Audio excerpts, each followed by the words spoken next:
बिस्मिल्लाहिर्रहमानिर्रहीम। अस्सलाम वालेकुम। आप देख रहे हैं मेरा यूट्यूब चैनल पाकिस्तान जिंदाबाद। दोस्तों, आपने एक मिसाल सुनी है कि जब इंसान का बुरा वक़्त आता है तो उसे ऊँट पर बैठे हुए को भी कुत्ता काट जाता है।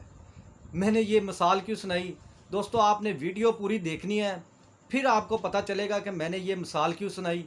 इसके अलावा ईरान ने जो अमेरिका को धमकी लगाई, उसकी वो धमकी काम कर गई। चलिए चलते हैं अपनी वीडियो की तरफ और मैं आपको बताता हूँ कि ऊँट पर बैठे हुए को कुत्ता काट जाता है। ये हाल इस वक्त भारत का है।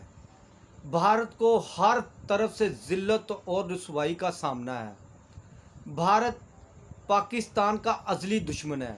हर वक्त कोशिश करता है कि पाकिस्तान को वो नीचा दिखाए, लेकिन वो मिसाल आपने सुनी है, जिसे अल्लाह रखे उसे कौन चखे। जैसे जैसे भारत अपना पैसा पाकिस्तान के ख़िलाफ़ इस्तेमाल कर रहा है और उसका पैसा ज़ाया हो रहा है, पाकिस्तान दिन ब दिन तरक्की भी करता जा रहा है और पाकिस्तान की इज़्ज़त में भी इजाफ़ा होता जा रहा है। पूरी दुनिया इस वक्त पाकिस्तान की तारीफ़ें कर रही हैं और भारत की पुश्त में आग लगी हुई है।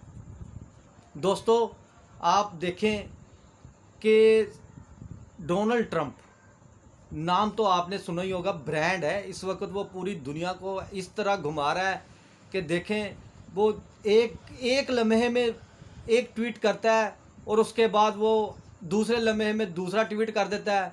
कभी मार्केट ऊपर, कभी मार्केट नीचे, कभी मार्केट ऊपर, कभी मार्केट नीचे। ये सिलसिला उसने अपने ट्वीट के साथ लगाया हुआ है। उसने एक बहुत बड़ा एक बयान दिया है, जैसे उसने 80-90 दफ़ा कहा कि पाकिस्तान ने भारत के तैयारे गिरा दिए, 7 तैयारे गिरा दिए और भारत को मिर्चें लगती थी। अब उसने इतनी बड़ी बात की है, पूरे हिंदुस्तान के अंदर दोस्तों आग लगी है। हिंदुस्तान के अंदर इतनी आग लगी है कि पूरा मीडिया इस वक्त डोनाल्ड ट्रंप की बातें कर रहा है। ये भी शुक्र हुआ कि डोनाल्ड ट्रंप ने ये कह दिया है, नहीं तो वो पहले पाकिस्तान पाकिस्तान पाकिस्तान, हर वक्त जब भी आप खोल के मीडिया देखो पाकिस्तान की बातें करते रहते थे, कोई ना कोई पाकिस्तान के ख़िलाफ़ बातें करते थे। अब वो डोनाल्ड ट्रंप के ख़िलाफ़ बातें कर रहे हैं। अमेरिकन प्रेसिडेंट ने कहा है कि भारत एक जहन्नम है, और उसने कुछ गलत तो कहा ही नहीं। जब से आपने देखा बाबरी मस्जिद से लेके अब तक, मोदी साहब की जब से हुकूमत आई है, बीजेपी की जब से हुकूमत आई है, बीजेपी हमेशा हमेशा मुसलमानों के ख़िलाफ़ काम कर रही है।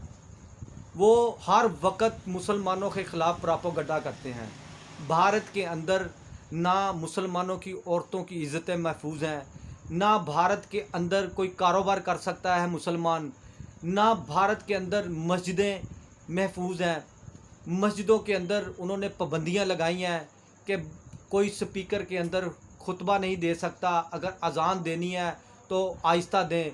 उनकी अपनी मंदिर की घंटे जो है ना, वो सुबह सुबह टन टन बजाना शुरू कर देते हैं जिस वक्त अजान होती है। लेकिन हम वहाँ के मुसलमान उनका भी एहतराम करते हैं। मुसलमान की एक नेचर है, वो किसी को अजियत दे के खुश नहीं होता। लेकिन भारत के अंदर आप जाकर देखें, ना मुसलमान महफूज हैं, ना क्रिश्चियन महफूज हैं। इवन के वहाँ पर जो हल्की जाति के हिंदू हैं, उनको भी नहीं वो लोग अच्छा समझते, हालांकि वो उनके अपने हैं, वो उनको भी अच्छा नहीं समझते। दोस्तों, भारत गैर महफूज हो चुका है।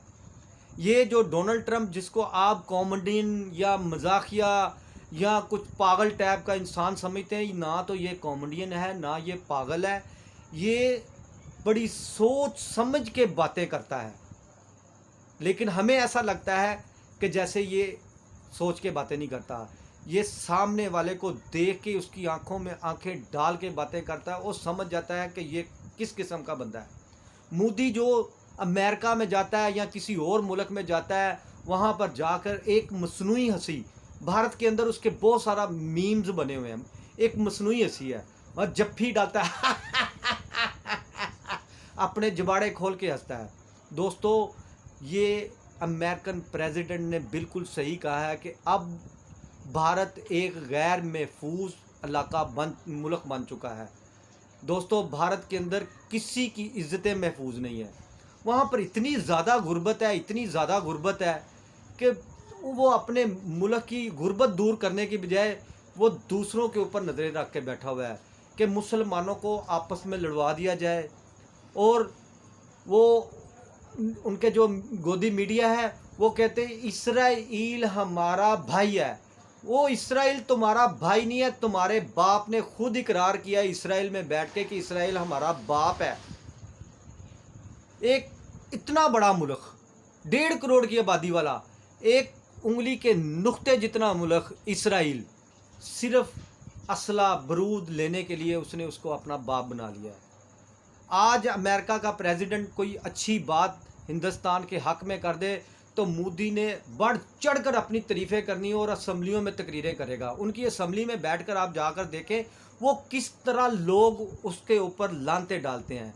एक औरत की मैंने पिछले दिनों में वीडियो देखी, वो उनकी असम्बली में बैठकर उसके ऊपर इतनी बात तनकीद कर रही थी, इतनी बातें कर रही थी और मोदी खामोश होकर सब कुछ सुन रहा था। इसके अलावा दोस्तों, ईरान ने जो धमकी लगाई उसकी धमकी काम कर गई।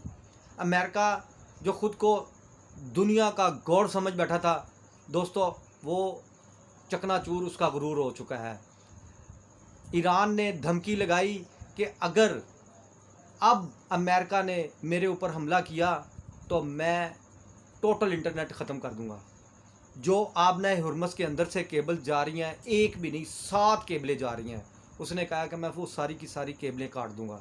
दोस्तों, केबलें काटने का मतलब आप समझते हैं, पूरी दुनिया जाम, ना बैंकिंग का निज़ाम चलेगा, ना कोई कारोबार चलेगा, ना मोबाइल चलेगा, ना किसी से लेन देन का मामला होगा। जहाँ पैसे रुके हुए हैं वहीं रुके रहेंगे। दोस्तों, इसके अलावा इतना नुकसान होगा कि आप सोच भी नहीं सकते कितना नुकसान होगा। ईरान की वो धमकी काम कर गई। अब आप देखें कि थोड़ी सी लचक का मुजाहरा हुआ है।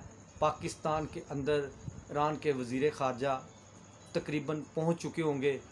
उसके बाद अमेरिका की तरफ से भी कोई 2-3 लोग आएंगे, कोई वफ़द आएगा, पहले वो गुफ्तगू करेंगे, उसके बाद हो सकता है मामला थोड़े आगे बढ़े और ये जंग के हालात बदलें। लेकिन इसराइल ने कोई कसर नहीं छोड़ी। लेकिन अल्लाह का शुक्र है कि ये मुज़ाकरा दोबारा हो सकता है शुरू हो और मामला तय पा जाए, दुनिया थोड़ी सी इस बड़ी जंग से बच जाए। हम चाहते हैं, लेकिन हिंदुस्तान नहीं चाहता, इसराइल नहीं चाहता कि ये जंग बंद हो। दोस्तों, वीडियो पसंद आई है तो इसे लाइक और सब्सक्राइब करें। मेरे साथ मिलकर बोलें पाकिस्तान जिंदाबाद।